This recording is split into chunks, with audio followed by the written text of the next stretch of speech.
We begin with the information. Syrian President Bashar Al-Assad arrived in Moscow with his family on Sunday after being granted political asylum in Russia, according to local media reports.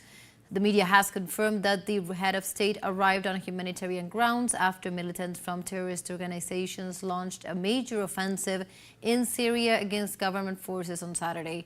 The groups entered the country's capital, Damascus, taking government institutions together with key media headquarters, effectively seizing power in the country. In this context, the Russian Foreign Ministry urged all parties involved to renounce to the use of violence and resolve governance issues by political means.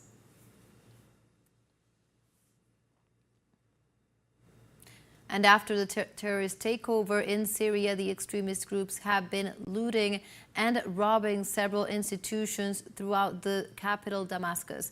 This way, local news outlets informed the groups struck the central bank of Syria, transferring parts of the money from and to unknown destinations, while another sum was extracted in cash on bags.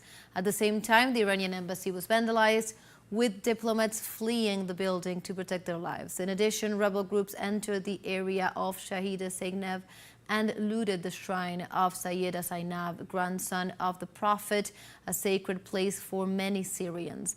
During the incident, they set on fire the tomb and the flames spread to adjacent buildings, affecting various infrastructures.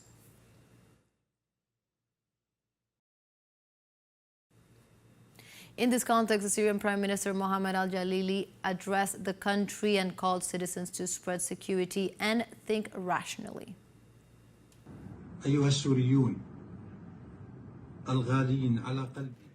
Dear Syrians, who are dear to my heart, and who I am to you and you are to me, I am at home. I did not leave it, because I belong to this country, and I do not know any other country other than my homeland. In these times when people feel anxiety and fear, although they are all keen in this country and its institutions and facilities, I am keen on the public facilities of the state, which does not belong to me and does not belong to anyone else, but belongs to all Syrians. Therefore, we extend our hand to all Syrians who are keen on the facilities in this country, and that is to preserve its facilities. I urge all citizens not to touch any public property, because in the end, it is their property and I am at home. I did not leave it, and I do not intend to leave it, except in a peaceful way, to ensure the continuation of the work of public institutions and facilities of the state, and to spread security and reassurance to the citizens, that everyone will think rationally, and to think about their homeland and their country. We extend our hand even to the opponents who extended their hand and ensure that they did not touch anyone belonging to the Syrian homeland. I have always worked day and night in the private sector, in the public sector, and in the government. And in front of my eyes, I see the interest of this country, and we believe in Syria, for all Syrians, and that it is the country of all its people, and that this country can live in peace.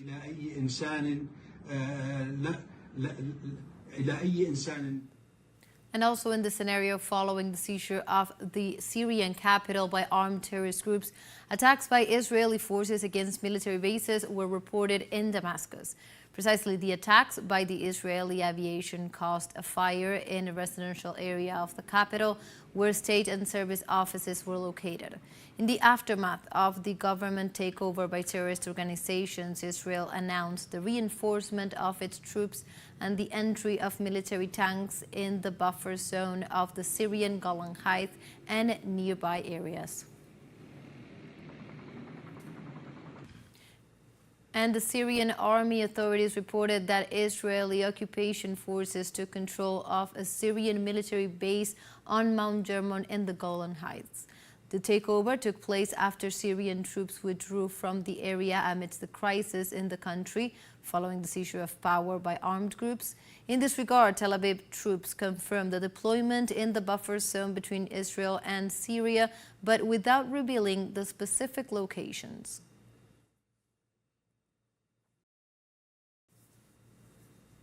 And the first images of Damascus this Sunday after the overthrow of the government of Syrian President Bashar Al-Assad re-edited the events that took place in Libya in the year 2011. The events of the last few hours in the capital could be the prelude to a dark future for the Arab nation, now in the hands of terrorist groups, many of them in dispute. In October 2011, the US-driven rebellion to overthrow and assassinate the President Muammar Gaddafi also began with promises of freedom and development. Just like today's images, terrorists ransacked government headquarters and state institutions.